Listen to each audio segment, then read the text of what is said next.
সেদিন গভীর রাত্রে বিঠ্ঠলজির মন্দির চত্বরে নিত্য কীর্তন শেষ হইয়াছে।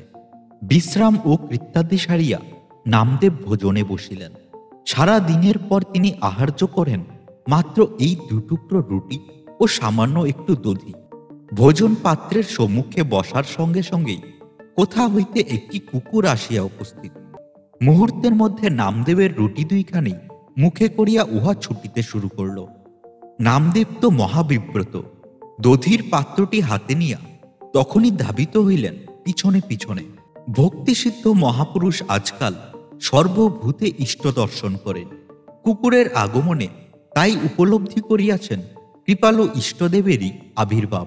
গণ্ড বাহির হইয়া কেবলই ঝরিতেছে অশ্রুধারা। কুকুরটির পিছে পিছে ছুটিয়া বারবার তিনি মিনতি জানাইতেছেন, প্রভু কৃপা করে একটু থামুন, স্থির হয়ে ভোজনে বসুন। এই শুকনো রুটি কি করে আপনি গলদঘরণ করবেন? এই যে দেখুন, আমি নিয়ে এসেছি দই, এ দিয়ে ভিজিয়ে রুটি ভোজন করুন। কিন্তু কে কাহার কথা শোনে? নামদেব যত মিনতি করছে সারমেয় ততই প্রাণ ভয়ে দৌড়াইয়া চলছিল। এই প্রেম মধুর দৃশ্য দেখবার জন্য পন্ধারপুরের রাজপথ সেদিন ভিড় জমাইয়া গেল। হ্যাঁ বন্ধুরা, এমনই এক কাহিনী শুনতে চলেছি আজ। আপনি বলতে পারেন সাধক রামপ্রসাদ সেন বাংলা ভাষায় মাতৃসঙ্গীত রচনা করে এক অন্য জোয়ার তুলে এনেছিল বাংলার ঘরে ঘরে। আজ শুনতে চলেছি নামদেব নামক এক বিচিত্র সাধকের কথা। তিনি ছিলেন মারাঠায়। সাধক রামপ্রসাদ সেনের মতো তিনিও ছিলেন অভঙ্গ রচয়িতা, আর তার রচনা ছিল শ্রীকৃষ্ণকে নিয়ে। প্রভু শ্রীকৃষ্ণের প্রেমে তিনি আতুর ছিলেন, কিন্তু পূর্ববর্তী জীবনে তিনি ছিলেন এক বিরাট দস্যু। তারপর তাহার চরিত্রে এতই পরিবর্তন এসেছিল, তার নিদর্শন আপনি ভিডিওর প্রথমেই পেয়েছেন। তো চলুন বন্ধুরা, শুরু করি আজকের এই ভিডিও, ভক্ত নামদেবের চরিত্র। ভিডিওর সম্পূর্ণ তথ্য গ্রহণ করলাম লেখক শঙ্করনাথ রায়ের লেখা ভারতের সাধক গ্রন্থের 6ম খণ্ড থেকে। তাই এই ভিডিওর সমস্ত কৃতিত্ব কিন্তু অর্পণ করলাম সাধক নামদেব ও প্রভু শ্রীকৃষ্ণের রাতুল চরণে। বন্ধুরা, ভিডিওটি ভালো লাগলে একটি লাইক করবেন আর কমেন্টে জয় শ্রীকৃষ্ণ লিখতে একদমই ভুলবেন না। চলুন শুরু করি আজকের এই ভিডিও। আর ভিডিওটি ভালো লাগলে আপনার বন্ধুদের সাথে অবশ্যই শেয়ার করবেন। আনুন না তাদের জীবনেও একটি আধ্যাত্মিক পরিবর্তন। চতুর্দশী রাত্রি অয়ম্বধিয়ার দেবী মন্দিরের চারিপাশ ঘিরিয়া নামিয়াছে থমথমে ঘন অন্ধকার। এই অন্ধকারে কাহাকেও চিনিয়া নিবার উপায় নাই। শুধু প্রদীপের স্বল্প আলোকে চোখে পড়ে একদল ভক্ত নরনারী নীরবে মণ্ডপতলে বসিয়া রহিয়াছে। ঘন অরণ্যে এক প্রান্তের এই মন্দির, তাই জনসমাগম প্রায়ই এখানে তেমন দেখা যায় না। কিন্তু আজ রহিয়াছে বিশেষ পুণ্যতিথি। এমনই পুণ্যতিথিতে পুণ্যার্থীরা দলে দলে আসিয়া জুটে ভক্তিভরে বিগ্রহের পূজা দিয়া যে যাহার ঘরে ফিরিয়া যায়। দূরে হঠাৎ শোনা যায় অশ্বকুরের খটখট শব্দ। এ আবার কি? সবাই উৎকীর্ণ হইয়া ওঠে। সঙ্গে সঙ্গে মন্দির চত্বরে প্রবেশ করে এক তেজস্বী ঘরসোয়ার। বড় রহস্যময় এই যুদ্ধবেশী পুরুষ। মাঝে মাঝেই তাহার দর্শন মেলে। মন্দিরে সে ঘোড়া ছুটাইয়া আসে, ভক্তিভরে পূজা অর্চনা সম্পন্ন করে। দিন দুঃখীদের দুহাত বিলাইয়া টাকা কড়ি দেয়। তারপর আবার হঠাৎ ঘোড়া ছুটাইয়া মিলে যায় বনমধ্যে। পরিচয় তাহার কাহারও জানা নেই। ভাবভঙ্গি দেখিয়া সাহস করিয়া কেহ কিছু জিজ্ঞেস করে না। যেমনি আকস্মিকভাবে সে উপস্থিত হয়, তেমনি হয় অন্তর্হিত। পাশে বটগাছের শাখায় ঘোড়া বাঁধিয়া রাখিয়া লোকটি মন্দিরের সিঁড়িতে উঠিতে যাইবে। হঠাৎ কানের পাশে এক ভিখারি বালকের করুণা কান্না। ক্ষুধায় যন্ত্রণায় সে অধীর। জননী কত করিয়া বুঝান, কিন্তু ছেলেকে শান্ত করানো যায় কই। যোদ্ধাবেশে আগন্তুক থমকিয়া দাঁড়ায়। দেব দর্শনের শুরুতেই এ আবার কোন অলক্ষণে বাধা। আগাইয়া গিয়া রোষ কষায়িত নেত্রে বালকের মাতাকে বলে, এই রাত্রিতে কাঁদুনের ছেলেটাকে কেন এখানে টেনে এনেছ? যদি নিয়েই এসছ তো চুপ করিয়া রাখতে পারো না? এটা তোমার ঘর বাড়ি নয়, এটা মন্দির। লোক দেবতার পুজো দেবে, না বসে বসে ওই অসভ্য ছোড়াটার কান্না শুনবে। নারীর কণ্ঠ বেদনায় ভরা। উত্তর দেয়, বাবা, ছেলেটাকে চুপ করিয়েই তো রাখতে চাই, কিন্তু তা পারি কই। আর ওরই বা দোষ কি বলো? আজ দুদিন পেটে একটা দানাও পড়েনি। মন্দিরে এসে প্রসাদ পাবার আশায় বসে আছে ঘন্টার পর ঘন্টা। এবার আর ধৈর্য রাখতে পারছে না। 2 দিন খাওয়া হয়নি। কেন? তোমরা কোথা থেকে আসছো বলো তো? লোকটির সুর একেবারে নরম হয়ে যায়। পদনা থেকে। সে কি? সে যে অনেক দূরের পথ। নিজের গা থেকে এত দূরে কেন চলে এসছো? সাধেই আসতে হয়েছে বাবা। ছেলেটার কপাল মন্দ তাই। 10খানা গায়ের লোকজন জানে আমাদের গোলা ভরা ধান ছিল, গোয়ালে ছিল গরু মোষ। তবে সেই সব ছেড়ে কেন মরতে এলে এখানে? অশ্রুরুদ্ধ নারী কণ্ঠ উত্তর দিল, বাবা, কি আর তোমায় বলবো, সে এক চরম দুঃখের কাহিনী। প্রায় 1 মাস আগে এই ছেলের বাবা মারা যায়। সেদিন থেকে আমার কপাল ভাঙ্গার সঙ্গে সঙ্গে জ্ঞাতি বৈরীরা ষড়যন্ত্র শুরু করে দিল। জোর করে করল ভিটে মাটি ছাড়া। সর্বশান্ত ও নিরাশ্রয় হয়ে শেষটার এই বালককে নিয়ে হলাম দেশান্তরী। আহা, সব কথা আমায় খুলে বলো তো। আগে বলো, কি করে তোমার স্বামীর মৃত্যু হলো? রাজ সরকারের সেনাদলে সে কাজ করত। সেদিনকার রাতের সঙ্গে ছিল আরো 84 জন সওয়ার।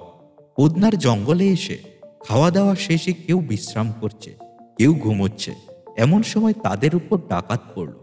অতর্কিত আক্রমণে নিহত হলো সবাই। আমার স্বামীও প্রাণে হারালো। অভাগিনী রুদ্ধ কান্নায় একেবারে ভাঙ্গিয়া পড়ে। তারপর নিজেকে কিছুটা সামলাইয়া নিয়া আঁচলে চোখ মুছিয়া বলিতে থাকে, গেতিরা আমাদের দূর করে দিয়েছে ঘর থেকে। তাই আজ দুমুঠো অন্যের কাঙ্গাল হয়ে এই ছেলেকে নিয়ে দৌড়ে দৌড়ে ঘুরছি।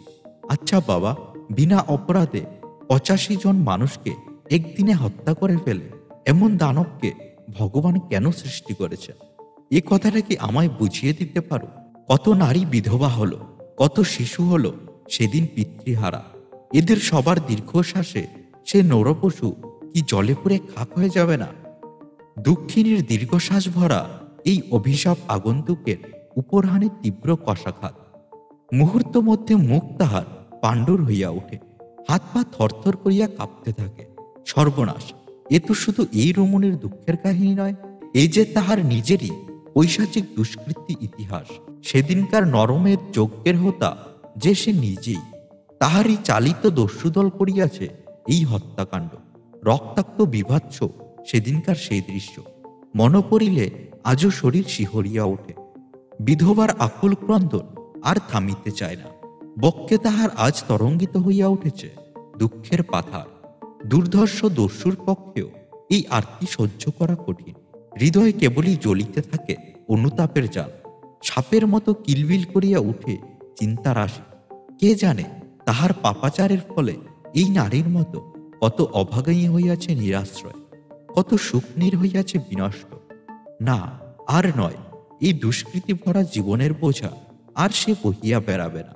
লুণ্ঠন, গৃহদাহ, হত্যা, একটির পর একটি কত অপরাধী না সে করিয়াছে। ঝরিয়াছে অসহায় মানুষের অশ্রুজল। তারই সঙ্গে নামিয়া আসেছে দীর্ঘশ্বাস আর অভিশাপ। তাই তো মাঝে মাঝে পাপ স্থালনের জন্য সে ছুটিয়া আসে অয়ম্বধীরার এই মন্দিরে। কিন্তু দেবীর কৃপা কি মিলিয়াছে? পাপ বাসনা কি ধুইয়া মুছিয়া গিয়াছে? কই, তাহা তো হয় নাই। অর্থের লালসা, হত্যার উন্মাদনা তেমনি রহিয়া গিয়াছে। কিন্তু এবার থামিবার পালা। এই ঘৃণ্য জীবনের উপর টানিয়া দিতে হইবে বিরতির জবনিকা। কাছেই দেওয়ালের গায়ে ঝুলানো রহিয়াছে মন্দিরের সেবকদের শস্য কর্তনের তীক্ষ্ণ কাটারি। ইহা একটি টানিয়া নিয়া মন্দিরের ভিতর সে ঢুকিয়া পড়ে। মুহূর্তের মধ্যে ওই কাটারি বসাইয়া দেয় নিজের গলায়। ফিনকি দিয়া ছোট রক্তের ধারা ছড়াইয়া পড়ে বিগ্রহের অঙ্গে আর পূজার বেদিতে। এ কি উন্মাদের কাণ্ড! মন্দিরের পুরোহিত ও সেবকরা অন্তদন্ত হইয়া ছুটিয়া আসে। শুরু হয় প্রবল ধস্তাধস্তি। ক্ষত তেমন গভীর হইতে পারে নাই। লোকটি তাই এবারকার মতো বাঁচিয়া গেল। কিন্তু আত্মহত্যার এই অপচেষ্টার মধ্য দিয়া বিগ্রহকেও সে অপবিত্র করিয়া ফেলেছে। সবাই মিলিয়া জোর করিয়া তাহাকে দেবী মন্দির হইতে বহিষ্কৃত করিয়া দিল। অনুশোচনার আগুন জ্বলিয়া উঠেছে দস্যুর জীবনে। আসিয়াছে রূপান্তরের মহালগ্ন। আয়ম্বধিয়া ছাড়িয়া তখন সে বাহির হইয়া পড়ে পন্ধারপুরের পথে অন্তরে জাগে তীব্র বেদনা ও আরতি। কোথায় তুমি কুলসহারী প্রভু, কোথায় তোমার চির অমৃত লোক? দুই নয়ন অশ্রু ঝরার আর বিরাম নেই। কাঁদিতে কাঁদিতে প্রভু বিঠ্ঠলজির চরণতলে সে গ্রহণ করে পরম আশ্রয়। দুধর্ষ নরহত্যা পরিণত হয় নাম প্রেমের মহাচরণে। নামকরণ হয় নামদেব। অর্ধ শতকেরও উপর মারাঠার জনজীবনে এই মহাসাধক অপূর্ব প্রভাব বিস্তার করেন। অনাথিনী বিধবার আকুল ক্রন্দন সেদিন উন্মোচিত করে ঐশী লীলার এক ন্যূনোত্তর দৃশ্যপট। দস্যুর ঊষর জীবনে উচ্চারিত করে ভক্তির ভবগঙ্গা। এই গঙ্গা অবগাহন করিয়া কৃতার্থ হয় লক্ষ লক্ষ নরনারী। জ্ঞানদেব ছিলেন মারাঠার ভক্তি আন্দোলনের পথিকৃৎ। পন্থারপুরের বিঠ্ঠল সম্প্রদায়ের প্রধান নেতা। বিরাট প্রতিভা ও ভক্তি ঐশ্বর্যের অধিকারী তিনি। কিন্তু ভক্তি আন্দোলনকে জনজীবনের সর্বস্তরে বিস্তারিত করার সুযোগ তেমন পাননি, কারণ স্বল্পায়ু হইয়া তিনি জন্মাইয়াছিলেন। উত্তরকালে তাহার ব্রত উদযাপনের ভার পড়ে নামদেব আর তুকারামের উপর। জ্ঞানদেব গড়িয়া তোলেন জ্ঞান মিশ্রা ভক্তির আন্দোলন, আর নামদেব আনয়ন করেন শ্রদ্ধা ভক্তি। উভয় সাধকেরই এই ভক্তিধারার সিঞ্চনে সারা মহারাষ্ট্র তৃপ্ত হয়। নামদেবের বয়সে জ্ঞানদেব হইতে কয়েক বছরের ছোট ছিলেন। জ্ঞানদেবের অকাল মৃত্যুর পরই তিনি হন দাক্ষিণাত্যের ভক্তি ধর্মের উৎস, আর এই ধর্ম প্রায় ৫৪ বৎসর তিনি প্রচার করিয়া যান। পন্ধারপুরের বিঠ্ঠল সম্প্রদায়কে দাঁড় করান দৃঢ় ভিত্তিতে। ত্রয়োদশ শতকের মধ্যভাগ হইতে বৈষ্ণব তীর্থপুরের পন্ধারপুর প্রসিদ্ধ হয়। জ্ঞানদেব, নামদেব, একনাথ ও তুকারামের প্রচারের মধ্য দিয়া ছড়াইয়া পড়ে প্রভু বিঠ্ঠলজির মাহাত্ম্য। ইহার ফল হয় সুদূর প্রসারী।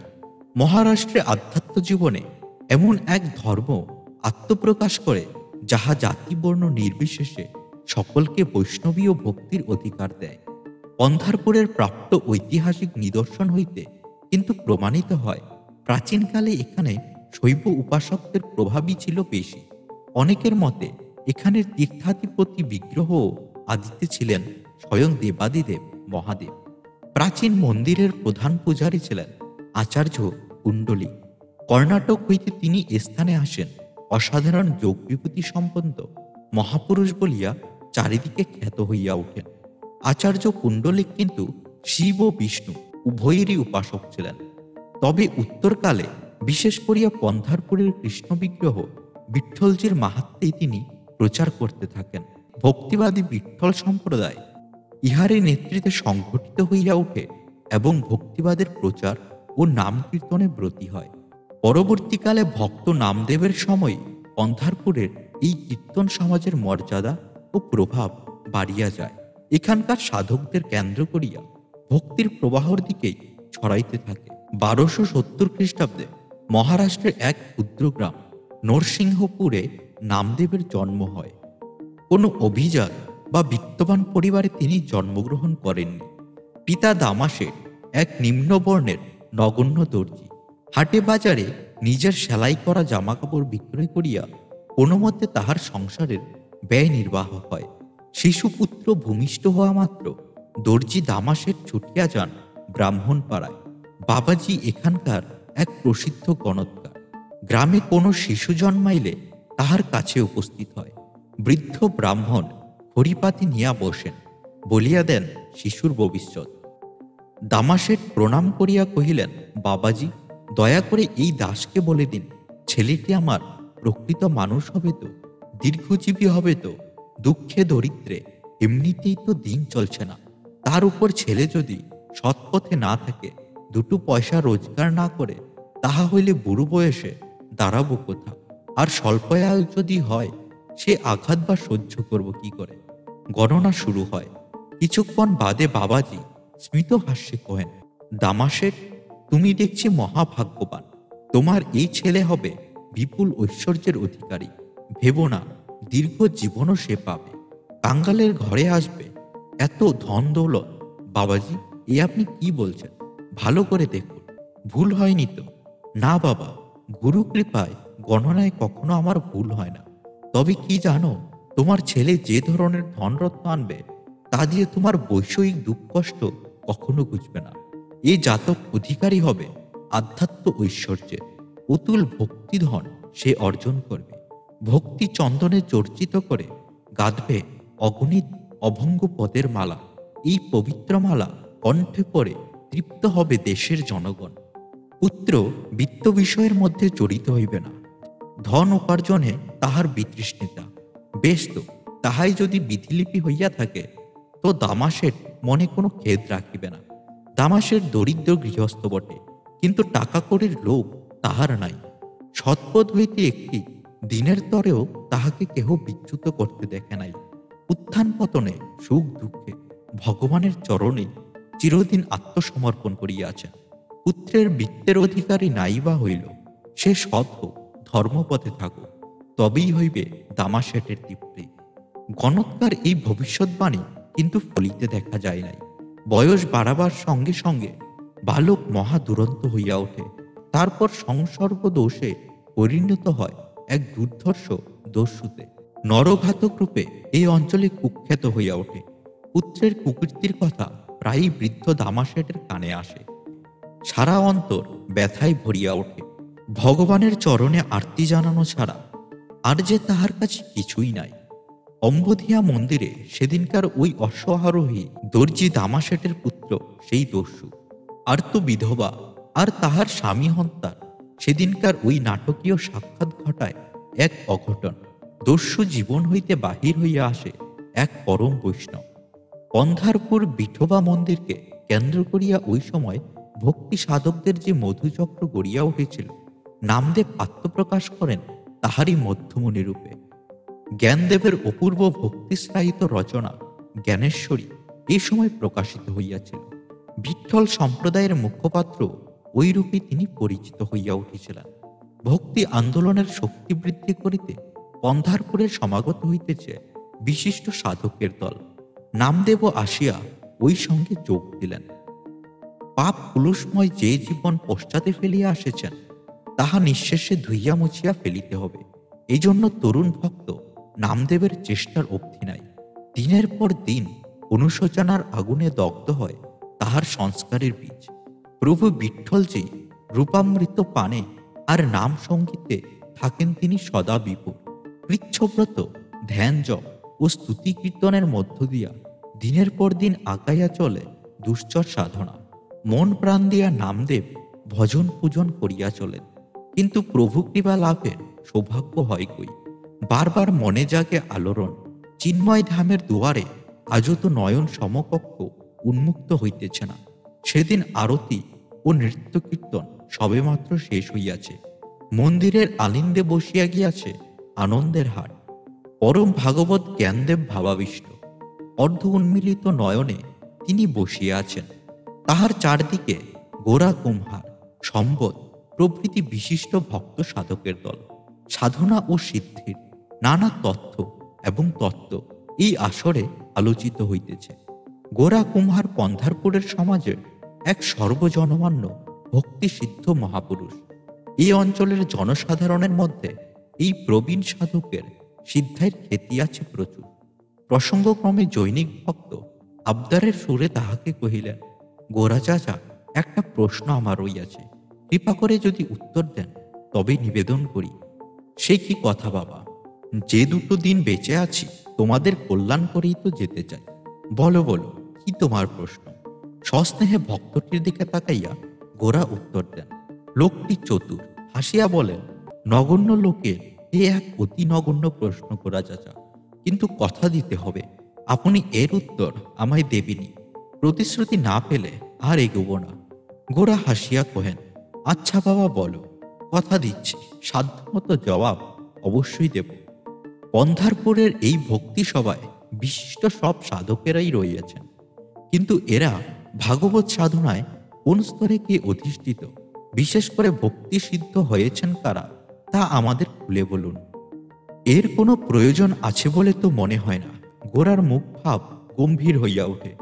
আপনি সিদ্ধ মহাপুরুষ, আপনার মুখ থেকে তো তথ্য জেনে নিতে পারলে আমাদের সুবিধা হয়। এই নতুন সাধকদের মধ্যে যারা কৃতি, তাদের চরণে স্মরণ নিয়ে ধন্য হতে পারি। এ কি অদ্ভুত প্রশ্ন তোমার বাবা! প্রকাশ্যে করতে হবে প্রভুর সাধকদের যাচাই? না না, তাহা হয় না। ও যে উদ্ধতা ছাড়া আর কিছুই নয়। আর কোনো প্রশ্ন থাকে তো বলো। মার্জনা করুন গোরা চাচা। সত্যি বলছি, আমার এই প্রশ্নে উদ্ধত্বের লেশ মাত্র নেই। সংসারের তাপ দুঃখ ক্লিষ্ট পথিক আমরা। সঠিকভাবে জেনে রাখতে চাই, পথের বাঁকে বাঁকে কোথাও আছে বনস্পতির ছায়া। স্মরণ ধর্ম ছাড়া আমাদের মতো জীবের উপায় কই, গতি কই। তাই ওই আশ্রয়দাতাদের চিনে রাখতে চাই। গোরা এবার মৃদু হাসলেন, ধীর কণ্ঠে বললেন, তোমার কথায় যুক্তি আছে কি নেই তা নিয়ে আর বিবেচনা করব না। কারণ তোমায় প্রতিশ্রুতি দিয়ে ফেলে আমি আজ আটকে গেছি। বেশ, এখানকার সাধকদের সম্বন্ধে আমি তোমাদের কিছু বলবো। কিন্তু বাবা, জেনে রেখো, আমি কুমোরের ছেলে। কোনো হাড়ির আগুনের তাপে কিরকম উঠছে তাই শুধু বলতে পারি। কিছুক্ষণ নয়ন মতিয়া থাকিয়া গোরা কুম্হার অবলীলায় বলিয়া দিলেন, কে কোন অবস্থা লাভ করিয়াছেন। জ্ঞানদেব প্রভৃতি সাধকদের প্রশংসা করার পর তিনি কহিলেন, বিঠ্ঠল সম্প্রদায়ের মধ্যে নবীন ভক্ত নামদেবী রয়েছে এখনো কিছুটা কাঁচা। প্রথম জীবনের সংস্কার আর দেহাত্মবুদ্ধি এখনো তার যায়নি। ভক্তি সাধনায় আধার হিসাবে অর্জন করেনি উপযুক্ত সামর্থ্য। সভার এক কোণে নামদেব ভক্তি নম্র চিত্তে করজোড়ে বসিয়া আছেন। বর্ষিয়ান সিদ্ধ সাধক গোরার এই মন্তব্য তীক্ষ্ণ সায়কের মতো তাহার বুকে গিয়া বিঁধিল। সারা মুখ হইয়া উঠিল পাণ্ডুর। গোরা কুম্হার শক্তিমান মহাপুরুষ, সবাই জানে তাহার কথা অভ্রান্ত। নামদেব তখনই ভাবিতে বসিলেন, সত্যিই তো, জীবনে তাহার অমৃতলোকের বার্তা আজও পৌঁছায়নি। আকুল হইয়া কত কাঁদিতেছেন, কিন্তু প্রভু বিঠ্ঠলনাথ এখনো তো দর্শন দিতেছে না। হৃদয়ে আজও ভাগবত জ্যোতিতে উদ্ভাসিত হইয়া ওঠে নাই। অন্তরে জাগিয়া ওঠে তীব্র অনুশোচনা, যে অমৃত আস্বাদন করার জন্য এত কৃচ্ছবত, এত জপতপ করিলেন, ভাগ্যদোষ কি সবই ব্যর্থ হইয়া যাইবে? অন্তর্দাহ ও নৈরাশ্যে নামদেব মুহ্যমান হয়ে পড়লেন। রাত্রি ক্রমে গভীর হয়। ধর্মকথা ও আলোচনার শেষে একে একে সবাই মন্দির ত্যাগ করিয়া যান। নামদেব নতশিরে গিয়া দাঁড়ান ভক্ত চূড়ামণি জ্ঞানদেবের সম্মুখে। কাঁদিয়া কহেন, প্রভু, বড় আশা করে বিঠ্ঠলজির চরণে আমি শরণ নিয়েছিলাম। অন্তরের ব্যাকুলতা নিয়ে ডেকেছি তাকে, দিনের পর দিন, রাতের পর রাত। করেছি কত কৃচ্ছ সাধন, কিন্তু কই, কৃপা তো আজও পেলাম না। আপনি একটু মুখ তুলে যান, দীক্ষা দিয়ে এই অধমের প্রাণ বাঁচান। স্নেহপূর্ণ স্বরে জ্ঞানদেব কহিলেন, ভাই, শান্ত হও। বিঠ্ঠলবার আঙ্গিনায় পড়ে আছো, তোমার আবার ভয় কি? আমার থেকে যা সাহায্য পাবার তা সবই তুমি সময়ে পাবে। কিন্তু ভাই, তোমার চিহ্নিত গুরু আমি নই। তোমায় যেতে হবে পরম ভাগবত বিষয়া খেচরার কাছে। তার কাছ থেকে মন্ত্র দীক্ষা নিতে হবে, তবেই তোমার জীবনে উচ্চারিত হইবে ঐশী প্রেমের অমৃত নির্ঝর। সাধক বিষয়া খেচরা আগে ছিলেন জ্ঞানবাদী। জ্ঞানদেবের কৃপায় কিছুদিন আগেই তিনি রূপান্তরিত হয়েছিলেন ভক্তিসিদ্ধ মহাপুরুষ রূপে। অচিরেই নামদেব বার্ষিক গ্রামে বিষয়ার কাছে উপনীত হন। শাস্ত্রনয়নে মাগেন মহাত্মার কৃপা। করজোড়ে মিনতি জানাইয়া কহেন, বাবা, নিজের আমার সুকৃত বলতে কিছুই নেই। অধম দুরাত্মা আমি। সারা জীবন কেটেছে দস্যুবৃত্তি করে। এমন সাহস নেই যে আপনার কৃপা ভিক্ষা করি। দয়াল জ্ঞানদেব আজ পাঠিয়ে দিয়েছেন আপনার কাছে। কিন্তু বাবা, আমার পাপের কলঙ্ক মুছে যাবে তো? পাব তো বিঠ্ঠলজির কৃপাপ্রসাদ? ভাবাবিষ্ট বিষয়া ধীর পদে তাহার দিকে আগাইয়া আসেন। তখনই রচনা করেন এক অভঙ্গ। এই সঙ্গীতের ভিতর দিয়া নামদেবের প্রশ্নের উত্তর মিলে। নিষ্ঠা ভরে করে যাও শ্রী ভগবানের ধ্যান, পর্বত প্রমাণ পাপের স্তূপ যে তাতে হয় ভস্মীভূত। এই ধ্যানের মাধ্যমেই সাংসারিক জীবনের যত কিছু পাপ কলুষ নিঃশেষে যাবে ধুয়ে মুছে। বিষয়ার বাণী শোনো হে নামদেব, সৌভাগ্যের তোমার থাকবে না সীমা, যদি পাওই ভগবত শরীরের সন্ধান। অভঙ্গের রচনা। প্রিয় বন্ধুরা, এই যে গান বা দোহাগুলির উল্লেখ করছি, সেই সবই মারাঠি ভাষায় রচিত ছিল। বাংলা ভাষায় এগুলির মিল আপনি খুঁজে পাবেন না হয়তো, কিন্তু তার গভীর অর্থ আপনার জীবনকে ও পরিবারকে অবশ্যই আলোকিত করতে পারে। তাই মনোযোগ সহকারে অবশ্যই শুনবেন। আর ভিডিওটি যদি এখনো লাইক না করে থাকেন, একটি লাইক করেন।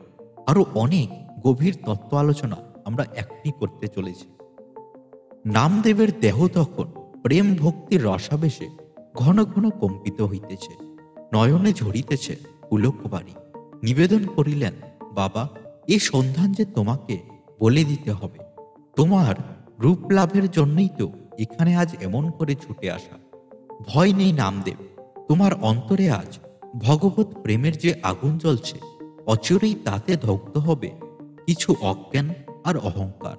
নির্মোহ নিষ্কলঙ্ক হৃদয় ব্যতীতে সানন্দে এসে বসবেন বিঠ্ঠলজি। বৎস, এই কাজে সাহায্যের জন্য তোমায় আমি দীক্ষা দেব। আশীর্বাদ করছি, তোমার পরম প্রাপ্তি হোক।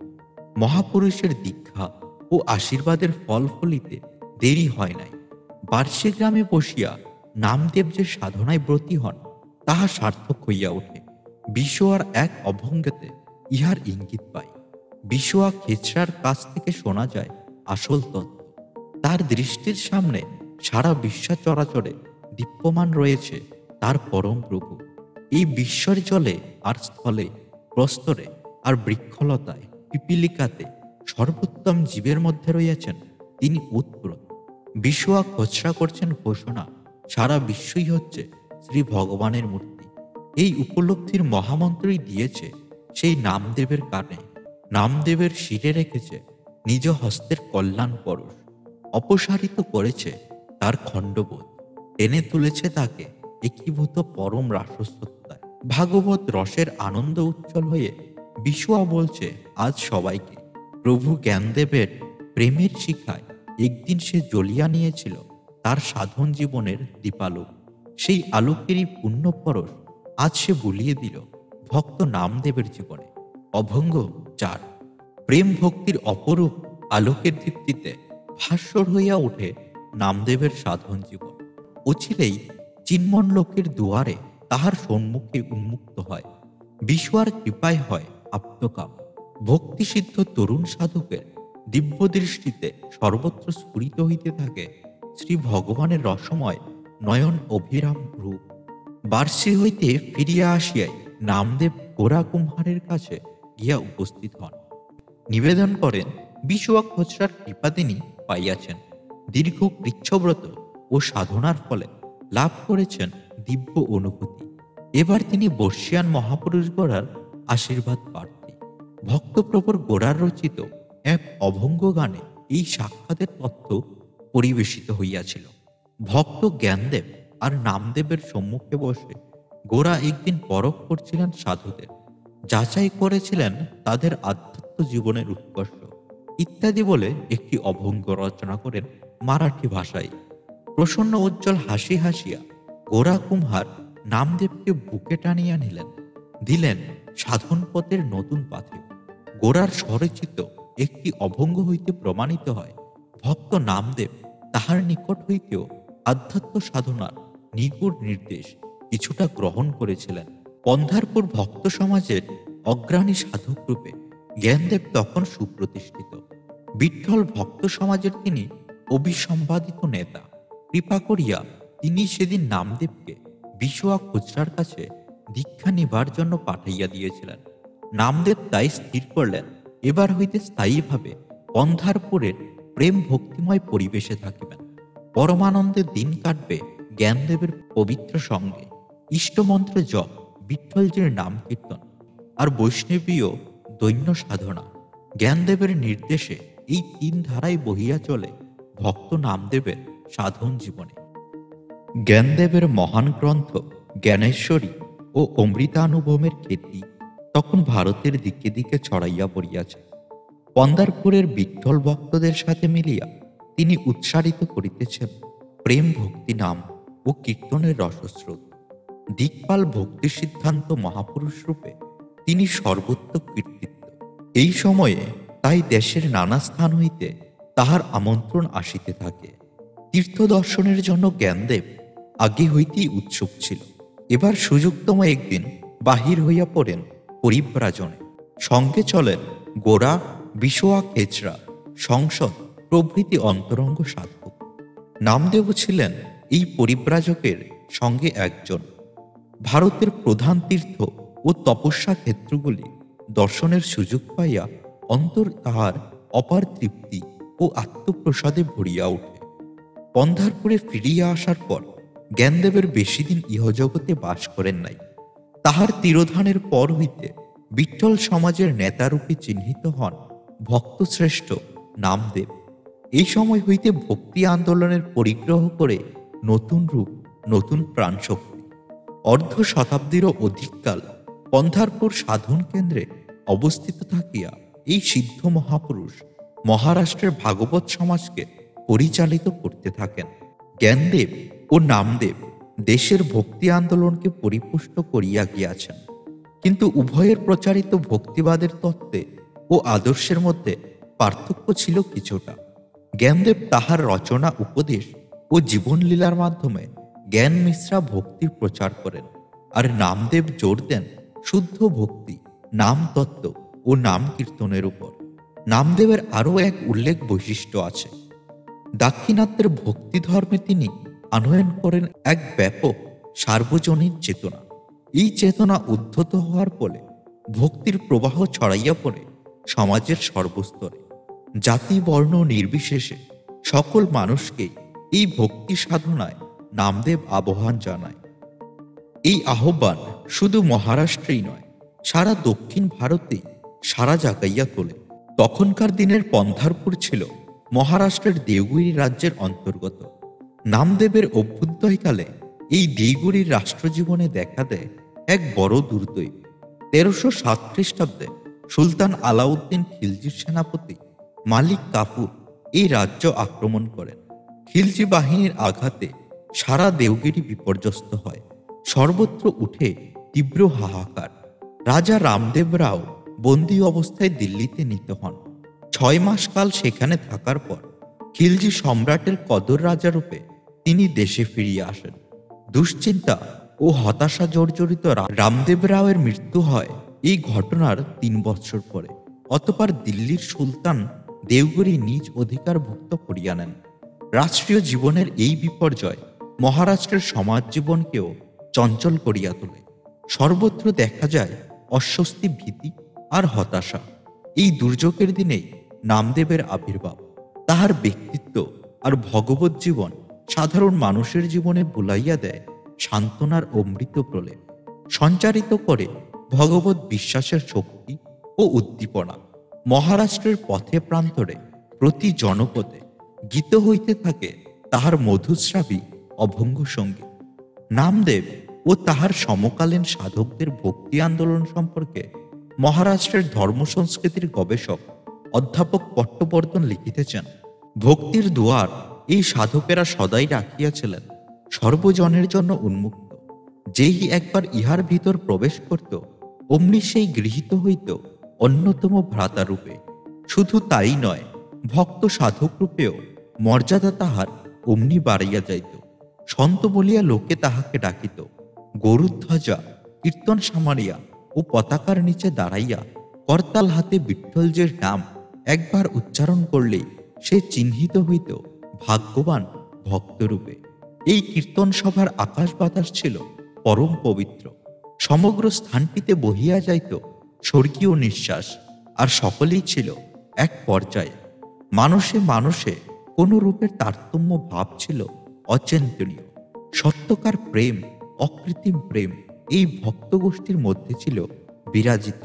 তাই সেখানে উচ্চ নীচ, ধনী নির্ধনের পার্থক্য করা প্রশ্নই উঠত না। সবাই ছিল সমধর্মী। বৈষম্যের মনোভাব এখানে ছিল বিলুপ্ত। তাছাড়া অহংকার, আভিজাত্য ও ঐতিহ্যের ভেদবুদ্ধি বা এক কেন্দ্রিকতা জিয়াইয়া রাখবার কোনো উপায় ছিল না। যে কোনো মানুষ, তা সে দুর্বল, রোগক্লিষ্ট, খঞ্জ বা অন্ধ হইয়া যাহাই হোক না কেন, উদ্দীপিত হইত প্রবল শক্তিতে। এক প্রেম, একই আশা, বিশ্বাস ও প্রেমের উদার স্বপ্ন তাহারা দেখিত। ইষ্টদেব বলিয়া সাধারণ ভক্ত মানুষ যাহারই চরণে নতি জানাক না কেন, তিনি বিঠ্ঠল বা দত্তাত্রেয় বা নাগনাথ যিনি হন না কেন, সকলেই ছিল এক, সকলে ছিল অবিভাজ্য প্রেমের সূত্রে বিধৃত। বয়সের পার্থক্য, স্ত্রী পুরুষ ভেদ, জাতি বা বর্ণের গণ্ডি ভক্তদের এই পবিত্র ক্ষেত্রে কখনোই টানা হতো না। প্রেমের আনন্দে, ভগবত সেবার শান্তি ও পরিতৃপ্তিতে নৃত্য কীর্তনের আবেশের পশ্চাতে সদা জাগৃত ছিল এক অগ্নিময় উদ্দীপনা। দাক্ষিণাত্যের ভক্ত সাধকেরা সকলেই নাম কীর্তনের উপর জোর দিয়া গেছেন, কিন্তু এইসব সাধকদের মধ্যে নামদেবের প্রচারিত নাম প্রেমের প্রসিদ্ধি সবচাইতে বেশি। একদিকে ছিল তাহার পন্ধারপুরের কীর্তন সভা, এই সভার মধ্যে দিয়া দিনের পর দিন বিস্তারিত হইত নামামৃতের ধারা, আর একদিন এই অমৃত উচ্ছ্বলিত হইয়া উঠিত ভক্ত সাধারণের কণ্ঠে কণ্ঠে। হৃদয় গলানো অভঙ্গরাজের মধ্য দিয়া নামের চারণ দিনের পর দিন এমনিভাবে উদযাপন করতেন তাহার ধর্মজীবনের মহান ব্রত। নাম মহিমার কথা নামদেব বাবার তাহার অভঙ্গে গাহিয়াছেন। জ্বলন্ত আগুনের লেলিহান শিখা বেষ্টন করেছিল পাণ্ডবদের অরণ্য কুটির, কিন্তু নাম বশের প্রসাদে সেদিন তারা পেয়েছিল পরিত্রাণ। পুরাণে রয়েছে লেখা, গোচারণরত রাখালেরা নামের বলে নিষ্কৃত পেয়েছিল আগুনের হাত থেকে, এড়িয়েছিল নিশ্চিত মৃত্যু, ইত্যাদি আরো অনেক অভঙ্গ। পরম প্রভুর জন্য, তাহার নামামৃতের জন্য ভক্ত নামদেব বিরাগী হইয়াছেন, ছাড়িয়াছেন তাহার সর্বস্ব। এই চরম দানের ফলেই যে ঘটিয়াছে তাহার পরম প্রাপ্তি। তাই তাহার মধুর অভঙ্গগুলিতে নিহিত রইয়াছে বৈরাগ্য ও ত্যাগ তিতিক্ষার প্রশান্তি। সর্বস্ব না বিলাইয়া দিলে যে সর্বধর্মের প্রতি সত্যকার প্রেম উপজিত হয় না, হয় না তাহার কৃপারসের বর্ষণ। সংসারকে না ছাড়িলে হয় না সংসারের সার গ্রহণ। নামদেব তাই বলেছেন, হাতে নিয়ে মধু নিঃসন্ধি বিনা, কণ্ঠে নিয়ে প্রভুর নাম সঙ্গীত, আমি দাঁড়াবো গিয়ে তারই মন্দির। পানহারা করব ত্যাগ, করব সদা তার অনুধ্যান। মনের পট থেকে মুছে যাবে পিতামাতা পতিপত্নী পুত্রের স্মৃতি, দেহ বোধ যাবে নিশ্চিঙ্গ হয়ে। ওগো নামের সমুদ্রে নামদেব যাবে চিরতলে তলিয়ে। বন্ধুরা, সাধক রামপ্রসাদ সেন যেমন বাংলা ভাষায় মা কালীর বিভিন্ন গান রচনা করেছেন, নামদেবও কিন্তু মারাঠি ভাষায় বিভিন্ন গান রচনা করেছিলেন ভগবান শ্রীকৃষ্ণকে নিয়ে। সর্বত্যাগী মহাপুরুষ নামদেব দৈন্য ও বৈষ্ণবীয়তায় এক মূর্ত বিগ্রহ তিনি। তাই তো দলে দলে মারাঠি নরনারী তাহার কীর্তন সভায় যোগ দেয়, তাহার দর্শন মানসে পন্ধারপুরে ভিড় করে। এই ভক্ত দর্শন সদ্গৃহস্থ সুস্থ সুন্দর পরিবেশে আত্মপরিজনে ঘেরা থাকিয়া তাহারা ঈশ্বর কৃপায় লাভ করতে চায়। নামদেবের কাছে মিনতি জানায়, প্রভু আপনার বাণী তো চরণ ত্যাগের বাণী, সে ত্যাগের যোগ্যতা আমাদের কই? অভাগা দুর্বল জীবের জন্য আপনার কি ব্যবস্থা তাই বলুন। নামদেব সিদ্ধ পুরুষ, পরম কৃপালু তিনি। তাই ভক্ত ও মুক্তিকামী মানুষের সঙ্গে আর্ত নরনারীর ভিড় সদাই তাহার দুয়ারে লাগিয়ে আছে। ইহাদের কেহ আসে রোগ মুক্তির জন্য, কেহ চায় শোক দগ্ধ হৃদয়ের জ্বালা উপশম, দুঃখ দারিদ্র মোচনের জন্য কেহ জানায় আকুল প্রার্থনা। ভক্তির রসাত্মক অভঙ্গের মধ্য দিয়া এই সব তাপিত জনগণের জন্য আসে নামদেবের বাণী। মানুষ ভুলে যায় তার এই বেধির জ্বালা, সংসারের দুঃখ দহন সৃষ্টি করছে সে নিজে, তার পাপকর্মই টেনে নামিয়ে এনেছে তাকে এই রোগ শোকের দুঃখ দুর্দশার পঙ্কে। ওগো ভাবো একবার, সে তিক্ত ফলের বীজ করেছ রোপণ, তাতে কি করে ফলবে মধুর রসালো ফল? আকন্দের কুড়ি থেকে হয় কি কখনো সুস্বাদু কদলী? উৎকলের দণ্ড দিয়ে কি তৈরি হয় ধনুকের বাণ?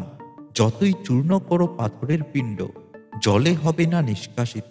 ওগো ভাগ্য বিড়ম্বনা নিয়ে ক্রোধ করে লাভ নেই, বরং ভাবো কৃতকর্মের কথা। যে কোনো সামাজিক দুর্নীতি ও দুষ্কৃতির বিরুদ্ধেও ভক্ত নামদেবের উষ্মার সীমা ছিল না। স্বরচিত বিভিন্ন সঙ্গীতে তিনি তার তীব্র বিরোধিতা করেছিলেন। নামদেবের মতে প্রকৃত সাধু তিনিই, হৃদয়ে যাহার বাস করেন শ্রীনিবাস। এই প্রকৃত সাধু শুধু ভগবানকে বুকে ধরিয়া রাখার শক্তি অর্জন করে না, অপরের বুকেও এই পরম বস্তু সংস্থাপন করতে তিনি সমর্থ। শক্তি আর করুণা এই দুইয়ের ঐশ্বর্যেই সাধু থাকেন ঐশ্বর্যবান।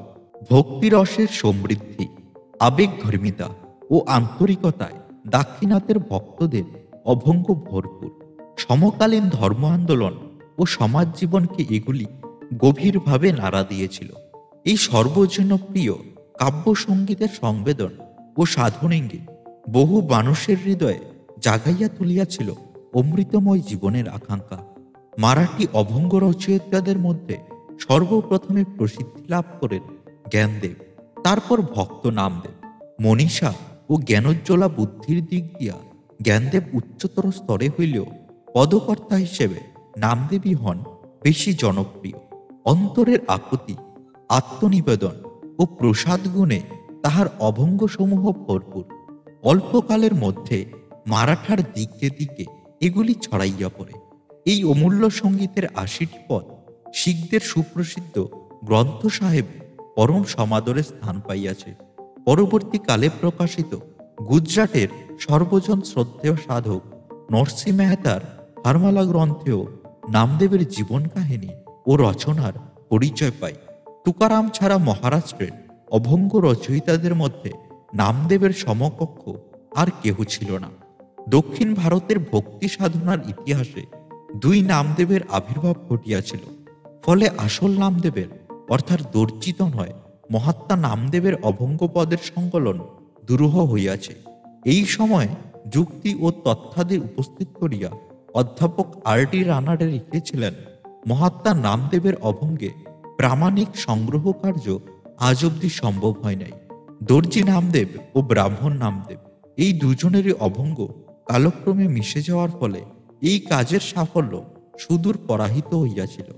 দুইজনের অভঙ্গ পৃথক করার একমাত্র চিহ্ন ব্রাহ্মণ নামদেবের রচনার শেষে রহিয়াছে বিষ্ণু দাস নামা এই ভণিতা। এই নামের প্রতিক্ষেত্রে পদকর্তা তাহার আত্মপরিচয় ঘোষণা করেছেন। জ্ঞানদেবের তিরোধানের পর প্রায় অর্ধ শতাব্দী কাল নামদেব পন্ধারপুরের ভক্ত সমাজের নেতৃত্ব করেন। এই দীর্ঘ সময়ে বহু মুমুক্ষু নরনারী তাহার আশ্রয় লাভে ধন্য হয়। সমকালীন বিশিষ্ট সাধকেরাও এই মহাত্মার সান্নিধ্য লাভের জন্য আসিতেন, লাভ করতেন নানা মূল্যবান সাধন নির্দেশ। ভক্ত সম্পদ ছিলেন বাগানের মালিক, নিম্ন শ্রেণীর ঘরে তাহার জন্ম। সেদিন গভীর রাত্রে বিঠ্ঠলজির মন্দির চত্বরে নৃত্য কীর্তন শেষ হইয়াছে। বিশ্রাম ও কৃত্যাদি সারিয়া নামদেব ভোজনে বসিলেন। সারা দিনের পর তিনি আহার্য গ্রহণ করেন মাত্র ২ টুকরো রুটি ও সামান্য একটু দধি। ভোজন পাত্রের সম্মুখে বসার সঙ্গে সঙ্গেই কোথা হইতে এক কুকুর আসিয়া উপস্থিত। মুহূর্তের মধ্যে নামদেবের রুটি দুইখানি মুখে করিয়া উহা ছুটিতে শুরু করল। নামদেব তো মহাবিব্রত, দধির পাত্রটি হাতে নিয়া তখনই ধাবিত হইলেন পিছন পিছন। ভক্তি সিদ্ধ মহাপুরুষ আজকাল সর্বভূতি করেন ঈশ্বর দর্শন। কুকুরের আগমনে তাই উপলব্ধি করিয়াছেন কৃপালু ইষ্টদেবেরই আবির্ভাব। গণ্ড বাহির কেবলই ঝরিছে অশ্রুধারা। কুকুরটির পিছে পিছে ছুটিয়া বারবার তিনি মিনতি জানাইতেছেন, প্রভু কৃপা করে একটু থামুন, স্থির হয়ে ভোজনে বসুন। এই শুকনো রুটি কি করে আপনি গলদঘরণ করবেন? এই যে দেখুন, আমি নিয়ে এসছি দই, এই দিয়ে ভিজিয়ে রুটি ভোজন করুন।